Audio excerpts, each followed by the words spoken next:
बायकांच्या अपेक्षा ह्या व्यक्ती परत असतात. जेवढं भेटलं तेवढंही कमी असतं, त्यांना अजून काहीतरी हवं असतं. उदाहरणार्थ, ज्या बाईचा नवरा खूप दारू पितो त्या बाईची एकच अपेक्षा असते की याने फक्त दारू सोडावी. बाकी त्यांना घरात येऊन दिवसभर झोपला तरी चालते, त्यांना काम नाही केलं तरी चालते, त्यांना त्या बायकोला साड्या दिल्या नाही चालते, कुठलाही दागिने दिला नाही चालते, पण फक्त दारू पिऊन.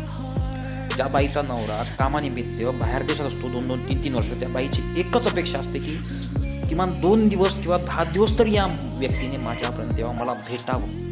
बाकी तो आल्यावर त्यांना दारू पिली चालते, त्यांना बोललं तरी चालते, त्यांना काही दागिने देऊ नाही देऊ, पण 10 दिवसासाठी का होईना किमान वर्षातून एकदा तरी भेटावं अशी तिची अपेक्षा असते. पण ज्या बाईला सगळं भेटतं, ज्या बाईचा नवरा सगळ्या तिच्या अपेक्षा पूर्ण करतो, तिला दागिने देतो, साड्या घेऊन देतो, फिरायला घेऊन जातो, हॉटेलला घेऊन जातो, त्या बाईच्या सुद्धा अपेक्षा असतातच.